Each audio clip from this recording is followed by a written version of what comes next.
Moustapha Bakouri, je rappelle que vous êtes président de la région Casablanca-Stade sur la régionalisation. Ça avance pas d'un point de vue global, c'est-à-dire l'ensemble des territoires, mais essentiellement le territoire que vous présidez, c'est-à-dire Casablanca-Stade. On en est où concrètement? Merci de me recevoir et merci de me permettre de parler de ce sujet qui effectivement a besoin qu'on en parle et qu'on en parle probablement plus souvent. Il serait faux de dire que ça n'avance pas. Mais il serait prétentieux de dire que nous avons répondu à toutes les attentes et c'est là notre défi. Et c'est là le problème, si j'ose dire, c'est que nous sommes face à un chantier qui par définition est un chantier de long terme et qu'il faut réussir, sur lequel on n'a pas droit à l'erreur. Par conséquent, il faut mesurer les pas, il faut consolider, mais cela ne doit pas nous constituer un prétexte pour qu'au quotidien, à la semaine, au mois, à l'année, nous n'ayons pas de résultats concrets qui permettent aux citoyens qui nous ont fait confiance et qui font confiance à ce chantier de réforme. Et je rappelle que les Marocains ont voté dans la quasi-totalité la réforme constitutionnelle qui a consacré la régionalisation. Il faudrait que, évidemment, pour consolider cette confiance, que les apports de régionalisation commencent à apparaître. Ils doivent apparaître, à mon avis, sur plusieurs sujets possibles aujourd'hui. Sur lesquels on va revenir, Moustapha Bakouri, mais quand vous dites un chantier long terme, ça veut dire quoi? Est-ce qu'on peut le quantifier? C'est quoi? C'est 5 ans, 10 ans, 20 ans, 25 ans, 30 ans? Non, je pourrais même dire qu'il ne doit pas se terminer, il faut l'amplifier. La régionalisation, c'est c'est par palier, c'est par palier. Ouais. Chaque mandat, il faut enclencher un nouveau palier et probablement chaque 15 ans, il faut faire une grande évaluation, pas seulement que de ce chantier, mais de tous les chantiers structurants de notre pays pour passer à l'étape suivante. Ce qui était imaginé quand le travail a commencé. Je rappelle d'ailleurs que le travail a commencé depuis très longtemps. Le processus de décentralisation au Maroc ne date pas d'aujourd'hui. Et que la régionalisation sous sa forme actuelle, en réalité, a été évoquée par Sa Majesté le Roi que Dieu l'assiste, la première fois, quelques mois après son intronisation. Et plusieurs fois depuis. Et de manière convaincue et de manière forte à l'occasion de la confection de la nouvelle Constitution. Et dans plusieurs discours depuis l'élaboration de la Constitution. Et aussi plusieurs fois depuis le démarrage de cette régionalisation depuis les élections de 2015. Vision claire du chef de l'État. Vision très claire. Voilà. Et dispositif qu'on peut qualifier aussi d'assez clair. Est-ce que, moi je vais vous dire très honnêtement, entre décentralisation et déconcentration administrative, je ne vois pas très clair. Est-ce qu'on a priorisé à l'échelon de gouvernance la décentralisation, la déconcentration? On est un peu sur un modèle un peu hybride qui fait que ça... Je pense qu'on peut le percevoir et il faut le déplorer. Parce que décentralisation et déconcentration sont les deux faces d'une même monnaie. Et ces deux chantiers, ces deux processus doivent évoluer au moins au même rythme. À défaut d'évoluer ensemble à un rythme très élevé, il faut qu'elles évoluent au même rythme. La décentralisation est du ressort des instances élues. La déconcentration doit suivre et elle consiste tout simplement à rapprocher l'administration, les démembrements de l'administration au plus près des citoyens. Est-ce qu'il n'aurait pas été plus simple de démarrer ou par la décentralisation ou par la déconcentration? Non, c'est pas possible. C'était pas possible, ça? Un président de commune, un président de conseil préfectoral, un président de région a besoin d'interlocuteurs dans son territoire, par exemple. Et que penser du citoyen pour certaines... Et sans parler de ce que certains chantiers de réforme, à mon avis, on les réussirait mieux en allant plus loin dans des concentrations. Je peux citer l'éducation. Alors une école plus performante aussi déjà, les décisions d'administration, certaines décisions ne peuvent pas être prises de manière efficiente à partir de là.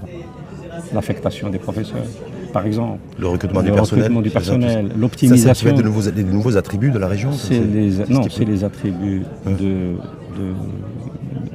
de l'État, du ministère de l'Éducation en l'occurrence. Il n'y a pas une délégation là qui n'est pas exercée de manière décentralisée suffisamment pour que l'efficacité possible soit captée. Ce n'est qu'un exemple. J'ai cité ce matin, et je voudrais le rappeler ici parce qu'il est très parlant. Nos régions aujourd'hui, je vais parler à l'échelle des régions, la plupart d'entre elles sont le remembrement de régions anciennes. Nous sommes passés de 16 à 12, donc forcément, donc il y a des regroupements de redistribution, régions. recomposition. Ce regroupement ne s'est pas encore traduit systématiquement et totalement par l'adaptation des dispositifs des services extérieurs et des représentants des ministères. Je vais citer l'exemple des agences urbaines dans la région de Casablanca-Stade. Vous en avez combien? Il y en a 2, 3? Il y a l'agence urbaine de Casablanca qui a des prérogatives sur l'ancien Grand Casa. Il y a l'agence urbaine de Stade qui a des prérogatives sur l'ancienne Chaouia. Et celle de Jadida qui a des prérogatives sur le morceau de Doukala qui est du ressort de la région. Ça veut dire quoi? Ça veut dire que je n'ai pas aujourd'hui d'interlocuteur unique pour parler de problématiques d'urbanisme à l'échelle de toute la région. Moustapha Bakouri, après la démographie ou avant la démographie, l'urbanisme et la non-maîtrise de l'urbanisme a causé les problématiques que l'on connaît.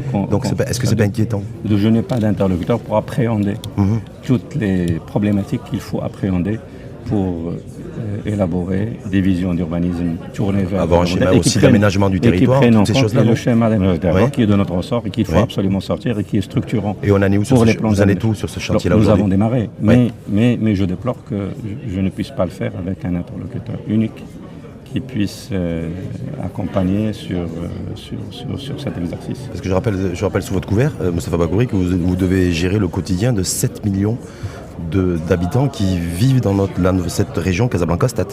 Non, je fais partie, et le conseil régional fait partie des instances élues qui a à sa charge de planifier, d'élaborer certains projets, de fédérer, d'accompagner d'autres acteurs, notamment les communes qui ont aussi des prérogatives et qui ont des missions, et notamment celle du service au quotidien de ces citoyens, d'aussi de travailler à améliorer la lisibilité et la visibilité pour les acteurs économiques, les investisseurs dans les différents domaines.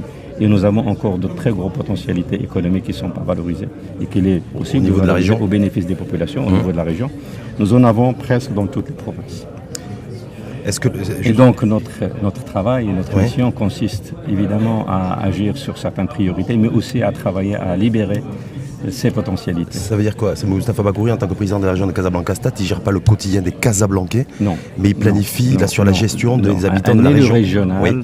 Un élu régional ne fait pas ce que fait un élu local, qui a la gestion. Et là, il y a une bonne répartition avec les élus de la ville. C'est la bonne répartition, c'est la répartition qu'on trouve même de manière universelle dans tous les pays qui ont adopté la décentralisation et qui ont adopté aussi l'organisation en région. Ce n'est pas partout. La régionalisation pour nous a été conçue pour permettre à ce qu'au niveau territorial, à une échelle optimale, nous puissions exercer des fonctions, notamment de développement économique, social et culturel, avec une efficacité supérieure à celle qu'on pourrait faire à l'échelle nationale et aussi optimale par rapport à ce qu'on pourrait faire de manière fragmentée au niveau des communes. Aujourd'hui, quelles sont les priorités du président de la région de Casablanca-Stade que vous êtes? C'est le développement économique, c'est le désenclavement de certains territoires au sein même de la région, c'est la problématique de l'eau, c'est le développement culturel, c'est le cadre de vie, c'est celui des transports. Si vous deviez prioriser, vous faites bien de les lister tous, et il est très difficile de prioriser l'une par rapport à l'autre. Ça, c'est le premier point. Deuxièmement, il y a des synergies à les traiter quasiment en même temps. Ça permet de générer des leviers et qui permet finalement d'avoir de meilleurs résultats sur pratiquement tous ces sujets. C'est-à-dire on ouvre tous les chantiers, vous avez ouvert tous les chantiers en même temps? On a initié un processus pour toucher tous ces chantiers, pour une raison très simple. Il faut traiter des disparités. Il faut équilibrer les territoires. Il faut traiter les problèmes de l'environnement. Mais on ne peut pas dire à certains citoyens, vous attendez, votre tour viendra dans 10 ans. Et ça, c'est le premier point. Deuxième point, nous aurons plus de moyens en travaillant sur cette thématique parce que certaines nécessitent des investissements, d'autres génèrent des moyens financiers. Donc je donne des exemples concrets.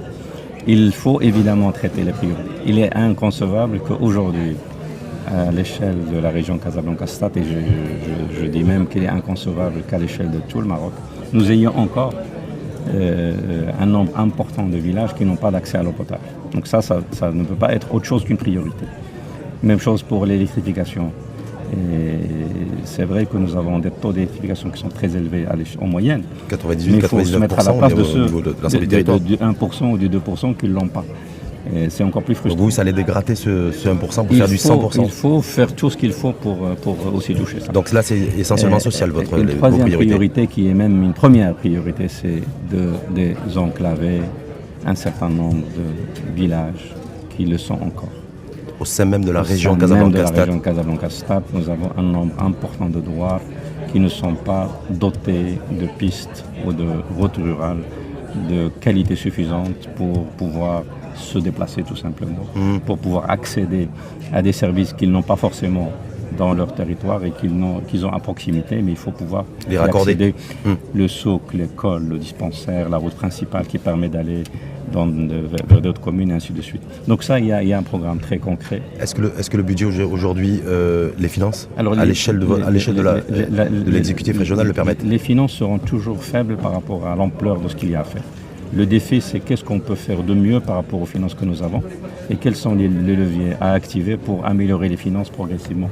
Et à un moment donné, il faut redébattre avec l'État de manière sereine. Redéfinir le périmètre là-dessus, sur l'aspect financier, sur les aspects les transferts financiers. Et au regard des missions. Là-dessus, l'exécutif, parce que là, j'ai en plus la chance d'avoir Moustapha Bakouri, qui est connu pour être le gestionnaire. Une personne qui maîtrise parfaitement les outils financiers.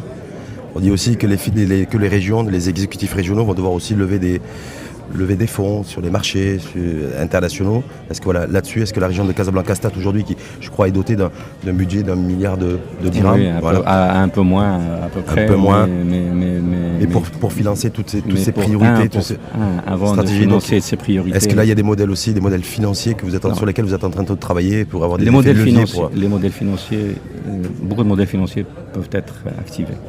Des possibilités nouvelles peuvent être activées. Mais la limite à tout ça, c'est que quand vous pensez à financement, si vous pensez endettement, à un moment, il faut le rembourser. Donc là aussi, quelle que soit l'ingéniosité que nous pourrions... Est-ce qu'on va aller sur cette logique-là? Voilà. Est-ce que vous allez être sur cette logique-là de toute façon? On va l'utiliser aussi, mais sans oublier que ce n'est que des mécanismes. Mais que le vrai sujet, c'est quelles sont les ressources que nous sommes capables de mobiliser aujourd'hui et demain pour faire face à nos missions. Et dans le cadre de nos missions, financer nos projets, faire face à notre endettement futur. Donc le vrai sujet, c'est quel lien doit-on établir entre les ressources des régions et les taux de croissance et le développement au sein de ces régions pour créer une mécanique vertueuse. Parce que je rappelle que vous êtes à la tête de la région la plus riche du pays. C'est aussi la plus peuplée.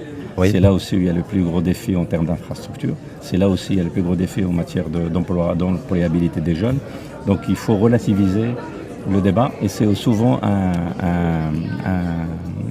des amalgames qui peuvent être faits entre le nombre et la quantité. Non, parce que très souvent des économistes disent voilà, on a une région qui est Casablanca-Stade qui est la plus riche du pays, donc il faut travailler des mécanismes de redistribution avec les autres régions. Mais quand je ramène le budget par habitant, j'ai l'un des plus faibles.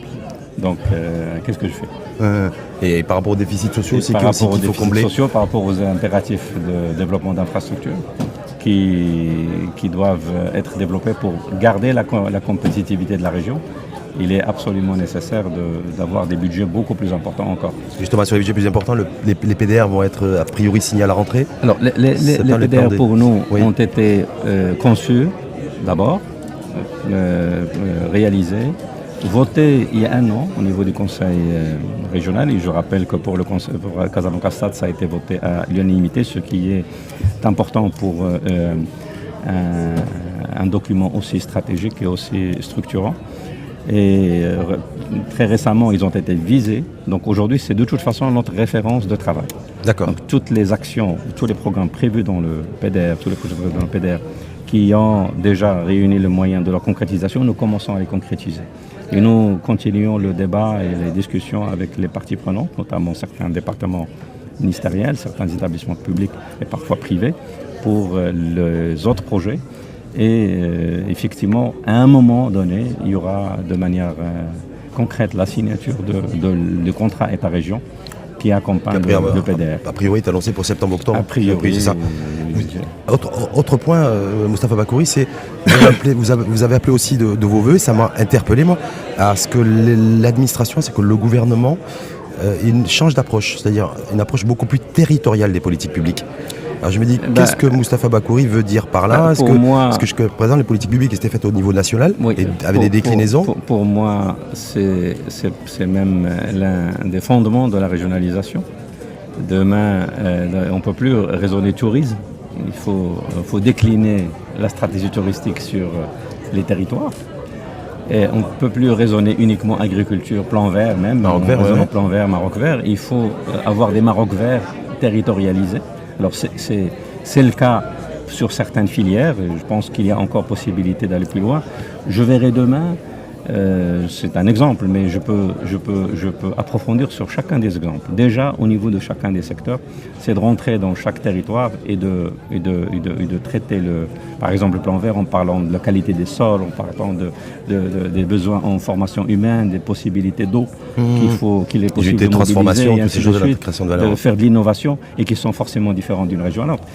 Ça, c'est le premier aspect. Le deuxième aspect, c'est que nos politiques publiques ne peuvent être optimales que si on crée les passerelles entre elles, entre le tourisme, l'agriculture, complémentarité. La convergence. Et cette convergence ne peut pas se faire à l'échelle des secteurs, des départements. Elle doit absolument se faire au niveau des territoires. Nous avons la chance de ne pas avoir de gouvernement régional. Donc il faut en profiter. Il n'y a pas de silo. Donc, mais ça va pas prendre du temps, ça, non? Et c'est pour ça que pour arriver à ça, il est absolument nécessaire de déconcentrer. Déconcentrer, ça veut dire quoi? Nommer des responsables régionaux, leur donner des vraies prérogatives. Les prérogatives de certains ministres ne doivent plus rester à Rabat. Il faut déshabiller un petit peu Rabat, habiller Casablanca, habiller Rachidi, habiller... Non, il faut doter les responsables régionaux des ministères des prérogatives réelles qui permettent de décider, qui permettent d'arbitrer, qui permettent de s'adapter aussi et qui permettent d'être réactifs. Donc ça veut dire que quelque part aussi entre le ministre demain du gouvernement et un président de région, il y aurait une espèce de bras de fer. C'est déjà le cas. C'est déjà le cas. Oui. C'est vrai, c'est déjà le cas. C'est peut-être pas visible à l'extérieur, mais c'est déjà le cas. Ouais. Et c'est normal. Vous êtes arrivé, vous, de batailler avec le ministre et lui dire voilà, de manière positive. Bien sûr, bien sûr. Voilà, chacun. Voilà, les enjeux sont territoriaux aujourd'hui. Voilà, il est nécessaire à chaque fois de rappeler de pourquoi. Alors, il est possible que ça passe à d'autres stades et que ça devienne plus visible parce que. À un moment, il faut aussi des arbitrages qui peuvent venir d'ailleurs, du chef de gouvernement ou d'ailleurs. C'est ce que vous avez fait et ça vous est arrivé de le faire. C'est les étapes à venir. D'accord. Juste la dernière petite question, Moustapha Bakouri. Est-ce qu'aujourd'hui, les relais de croissance de notre pays sont à l'intérieur des territoires? Ils sont forcément à l'intérieur du territoire et ils peuvent être décuplés si on travaille dans cet esprit de synergie, si on ouvre aussi la voie à ce qu'entre les territoires, on puisse générer des possibilités. Mais ça part des territoires. Ça veut dire que Moustapha Bakouri, lui, il est prêt, lui, à aller chercher la croissance déjà chez lui, au sein du territoire. C'est pour ça que je suis venu à ce moment précis, dans ce genre de responsabilité, parce que je suis convaincu, et je pense que je ne suis pas le seul, à ce que l'avenir de notre pays passe aussi par le rôle des territoires et le rôle des territoires pour le pays, mais aussi le rôle des territoires pour les relations de notre pays avec son ouverture sur l'international. Casablanca Stade aussi ouvert sur les autres régions du monde, mondialisation. Nous avons déjà concrétisé des liens avec l'Île-de-France, pour ne citer qu'elle, la Wallonie, bientôt la Lombardie, au moins une grande région espagnole, donc probablement d'ici fin d'année ou début de l'année prochaine. Nous travaillons Jakarta, donc la région de Jakarta. Et nous continuons. L'idée, c'est de faire chaque année 2 à 3 nouveaux accords et de faire vivre les avec des coopérations économiques aussi avec bilatérales. Des coopérations directes, mais avec aussi des coopérations au bénéfice des acteurs de la région, qu'ils soient académiques, économiques, institutionnels ou pas d'ailleurs, chambres de commerce, le privé, soit dans sa forme fédérative ou au niveau de certains secteurs. Et ça, et puis la société civile, qui est un véritable levier de coopération décentralisée. Moustapha Bakouri, président de la région de Casablanca Stade, qui est très à l'aise dans ses baskets, dans son costume de président. Parce que ça fait 3 ans que vous l'êtes. Donc j'ai l'impression que voilà, vous êtes... C'est à vous de juger. Non, mais je sais pas, voilà, souriant, c'est un beau challenge pour vous. Et c'est un challenge que vous... C'est un beau challenge, malgré les frustrations que nous pourrions avoir, et vous pouvez deviner qu'elles sont nombreuses, parce que, comme dans toute chose, je pense qu'il y a toujours le rythme auquel on va et le rythme auquel on pourrait aller. Et en l'espèce, je pense qu'on pourrait aller à un rythme supérieur. Mais nous n'avons pas toujours toutes les clés entre nos mains. Et les Casablancais qui vous écoutent, leur dire voilà, vos attentes sont légitimes, mais on travaille pour ça, c'est quoi le message?